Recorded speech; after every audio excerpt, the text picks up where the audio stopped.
আজকে বেকারত্ব বিরোধী দিবস বা বেকারি বিরোধী দিবস। ভাতা দিয়ে তো কখনো আর স্থায়ী চাকরির বিকল্প হয় না। আমরা এমন একটা সরকার প্রার্থনা করছি যে সরকার এই বেকারত্বের জ্বালা থেকে, বেকারত্বের সংকট থেকে মুক্তি দেবে। বাঙ্গাল খালি হয়ে গেছে। রাজ্য সরকার একটার পর একটা যে ভাতা দিচ্ছেন, সেই ভাতা দিচ্ছেন তিনি ঋণ বাড়িয়ে। যে সাম্প্রদায়িকতার বিষ ছড়াচ্ছে তার বিরুদ্ধে পশ্চিমবঙ্গের মানুষকে পথে নামতে হবে। দিতে পারবে না এই সরকার। বেশিরভাগ চাকরির জায়গায় ঘুষ নিয়েই চাকরি দেয়। আমাদের দাবি হচ্ছে আমাদের মাস গেলে স্থায়ী চাকরি লাগে। সাম্প্রদায়িক সম্প্রীতি রক্ষার লড়াইতে বামপন্থীর সবার আগে। স্বাধীনতার এত বছর পরেও ভারতবর্ষে প্রতি বছর বেকারত্বের সংখ্যা বাড়ছে।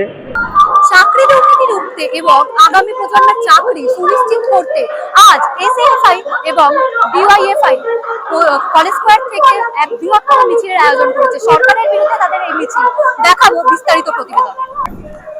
কি দাবিতে আজকে মিছিল শুরু হয়েছে? আমার পুরো পশ্চিম বাঙ্গালের যেটা মেয়ে আর যে বাচ্চারা আছে, ছেলেগুলো আছে, ওদের চাকরি হচ্ছে না। যেটা একটা বিকল্পর দরকার ছিল সেটাও ওরা করতে পারছে না। যে বামফ্রন্ট শাসনকালে আমরা এটা ভেবেছিলাম যেটা এদের চাকরি না হওয়া পর্যন্ত আমরা একটা বেকারি ভাতা দেব, সে এমপ্লয়মেন্ট এক্সচেঞ্জকে এরা ভেঙে দিয়েছে। এটা আমরা সাধারণ জন কাছে এটাই আপিল আজকে যে আমার প্রদেশের যে বাচ্চারা আছে, পুনা, বোম্বে, হায়দ্রাবাদ, যে জায়গায় জায়গায় ফেলে চলেছে। বাঙ্গাল খালি হয়ে গেছে। পুরো পশ্চিম বাঙ্গালের গ্রামগুলো খালি হয়ে গেছে। তার কাজের দাবিতে আমরা আজকে আনএমপ্লয়মেন্টকে শেষ করার জন্য আমরা এটা চাইছি। এই যে 1500 টাকা সাবসিডি দেওয়া হচ্ছে ভোটের আগে আগে, ঠিক এটা কি ভোটের রেজাল্ট চেঞ্জ করার জন্য করা হচ্ছে? ও তো নিজের অনেক হাতকান্ডাটা করছে, কিন্তু আমরা ভাতাতে না দেওয়ার পক্ষে নেই। ভাতা ঠিক, কিন্তু তাদের জন্য একটা সুব্যবস্থা। আমরা কমিউনিস্ট এটা বলি না যে মানে একজন যদি খিদে পেয়েছে তাদেরকে আমরা এটা চিন্তা করি যে ও খিদে কেন, আমরা ও রুটি দেওয়ার নেই, কেন খিদে। টাকা দিয়ে সমস্যা উন্মূলন হবে না। সমস্যা উন্মূলন করার রোজগার সৃজন করতে হবে। যাদের আমাদের কৃষি আমার ভিত্তি, উদ্যোগ আমার ভবিষ্যৎ, এই নারা দিয়ে বুদ্ধবাবু এখানকার ছেলেগুলোর কাজের দাবিতে অনেক কিছু করতে গিয়েছিলেন, কিন্তু এরা পুরো ধ্বস্ত করে দিয়েছে। পশ্চিম বাঙ্গাল সংস্কৃতিকে ধ্বস্ত করে দিয়েছে। এই যে শিক্ষিত বেকারদের এখন সব থেকে বড় সমস্যা কি? চাকরির অভাব নাকি মাইনে কম? চাকরি নেই, মাইনে তো আলাদা কথা। আমরা দেখছি আমাদের রাজ্যে চাকরি নেই, ফলে বিভিন্ন পরিযায়ী শ্রমিক বাইরে যাচ্ছে কাজ করতে এবং তারা বিভিন্ন কারণে হেনস্থার শিকার হচ্ছে। কিছুদিন আগে আমরা ওড়িশায় দেখলাম বিভিন্ন বাঙালি পরিযায়ী শ্রমিককে মার খেতে হলো। কি বলবেন এটা? এটা তো খুবই খারাপ। মানে আমাদের পশ্চিম বাঙ্গাল সংস্কৃতি, রবীন্দ্রনাথ ঠাকুর জালিয়াওয়ালা কাণ্ডে নিজের নাইটহুডটা শেষ করে দিলেন, বাবা ফেরত করে দিলেন।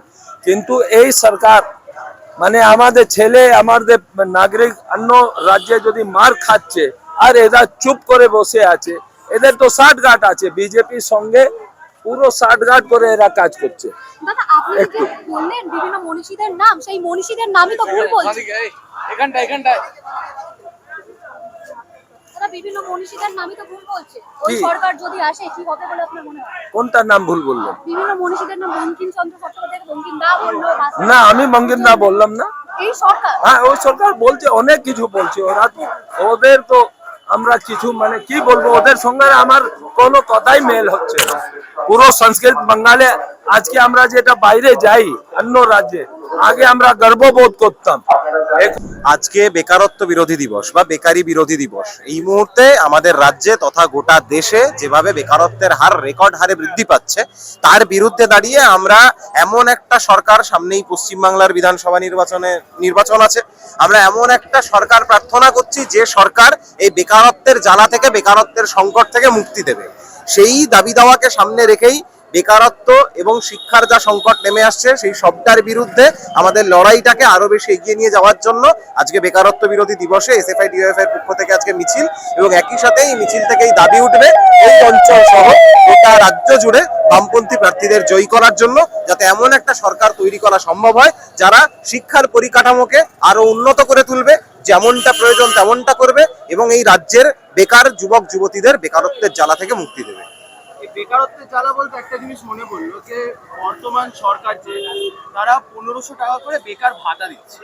তো এই বেকার ভাতাটা কি বেকারত্বের জ্বালা মেটাতে এনাফ, মানে এটা কি পারবে বেকারত্বের জ্বালা মেটাতে? এটা আপনারাই ভালো জানেন 1500 টাকায় কারোর বেকারত্বের জ্বালা মেটে না। তবে 1500 টাকা দিচ্ছেন, সাধুবাদ জানাই, আমরা কোনো প্রকার ভাতার বিরোধী নই, কিন্তু শুধু ভাতা নির্ভর কোনো অর্থনীতি চলতে পারে না। রাজ্য সরকার একটার পর একটা যে ভাতা দিচ্ছেন, সেই ভাতা দিচ্ছেন তিনি ঋণ বাড়িয়ে। যখনই ঋণ বাড়াচ্ছেন, রাজ্যের মানুষের মাথা পিছু ঋণের পরিমাণ বেড়ে চলেছে। যদি এই ভাতা দেওয়ার পাশাপাশি, প্রত্যেককে অনুদান দেওয়ার পাশাপাশি পশ্চিমবাংলার উৎপাদন ক্ষেত্রে যথেষ্ট পরিমাণে শ্রীবৃদ্ধি সম্ভব না হয়, যদি উৎপাদন ক্ষেত্র বিকশিত না হয়, যদি স্থায়ী সম্পদ তৈরি না হয়, তাহলে শুধুমাত্র ভাতা নির্ভর অর্থনীতির ঠেলায় এই বাংলার মানুষ আরো বেশি ঋণে জর্জরিত হয়ে পড়বেন। বেকারত্বের জ্বালা থেকে প্রকৃত মুক্তি সম্ভব হবে না।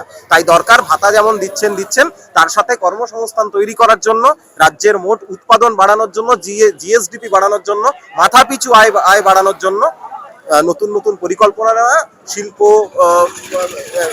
স্থাপন করা, এবং আরো যত রকম উপায়ে রাজ্যে অনেক শূন্যপদ খালি পড়ে রয়েছে, সেই শূন্যপদগুলোতে নিয়মিত নিয়োগ হচ্ছে না।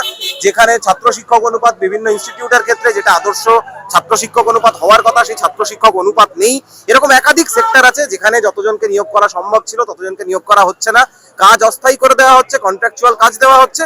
এই সমস্ত সেক্টরে যা যা কাজকর্ম হচ্ছে, যা মানুষের স্বার্থের পরিপন্থী, যা মানুষকে আরো বেশি বেকারত্ব দারিদ্র্যের দিকে ঠেলে দিচ্ছে, তার উল্টো দিকে দাঁড়িয়ে এমন নীতি গ্রহণ করতে হবে যাতে ম্যাক্সিমাম যুবক যুবতী যারা লেখাপড়া শেষ করছে বা লেখাপড়া শেষ করতে পারছে না, তারা লেখাপড়া শেষ করতে পারুক, এবং সকলে লেখাপড়ার শেষে চাকরি পাক, কাজ পাক, অন্য যে কোনো রকমের কাজ পাক, এবং সেই কাজের পাশাপাশি যাতে এই বেকারত্ব যতদিন না ঘুরছে ততদিন অব্দি প্রত্যেককে ভাতা দেওয়া হোক, কিন্তু শুধু ভাতা নির্ভর অর্থনীতি চলতে পারে না। দেখুন, এই দাবিটা চাকরির দাবি, কাজের দাবি মূলত, বুঝতে পারছেন, কিন্তু বামপন্থীদের আন্দোলনের যে মূল দাবিগুলো, তার সঙ্গে আমি সহমত। সেটা শিক্ষা বলুন, সেটা স্বাস্থ্য বলুন, সেটা চাকরি বলুন, এবং পশ্চিমবঙ্গের যে উদার সাম্প্রদায়িক একটা উদার ধর্মীয় যে পরিবেশ, যে সাম্প্রদায়িকতার বিষ ছড়াচ্ছে, তার বিরুদ্ধে পশ্চিমবঙ্গের মানুষকে পথে নামতে হবে।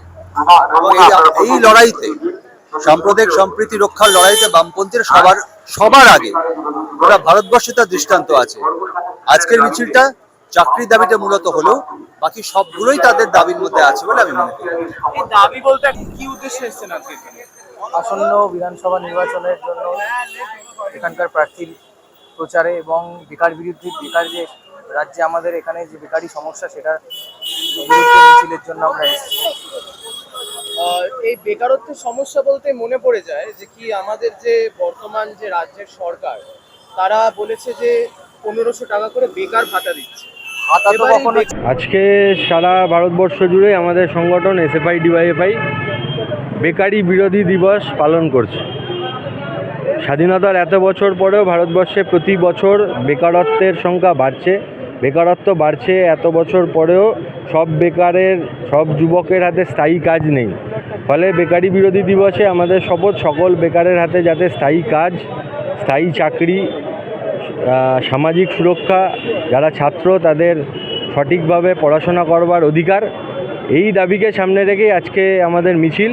যেহেতু সামনে বিধানসভা নির্বাচন, আমরা চাই এই জোড়াসাঁকো বিধানসভা, যার অধিকাংশ প্রতিটা ওয়ার্ড, প্রতিটা এলাকা জুড়েই হলো স্কুল কলেজ বিশ্ববিদ্যালয় ছেয়ে আছে, স্কুল কলেজ বিশ্ববিদ্যালয়ের হাব বলা যায়। ফলে এইখানকার শিক্ষা প্রতিষ্ঠানগুলো ধুঁকছে, স্কুলগুলো বন্ধ হয়ে যাওয়ার মতো অবস্থা। সরকারি স্কুলগুলোতে শিক্ষক নেই, ছাত্র কমছে। কলেজ বিশ্ববিদ্যালয়গুলো দুর্নীতির আখড়া, ছাত্র শিক্ষকের সংখ্যা প্রতি বছর কমছে। ফলে শিক্ষার পুনর্জন্মের দাবিতে শিক্ষা অঙ্গনে আবার ছাত্রছাত্রীদের ফিরিয়ে আনার জন্য এই জোড়াসাঁকো কেন্দ্রে বামপন্থী যিনি প্রার্থী ভরতরাম তিওয়ারি, তার সমর্থনে ছাত্র যুবদের যে দাবি, তাকে সামনে রেখে আজকের আমরা মিছিল সংগঠিত করছি। বিভিন্ন ভাতা চালু করা হয়েছে, বিভিন্ন প্রকল্প চালু করা হয়েছে, এখন চাকরি নেই কিন্তু ভাতা। চিরকালই বিভিন্ন ভাতা ছিল, কিন্তু আজকে সরকার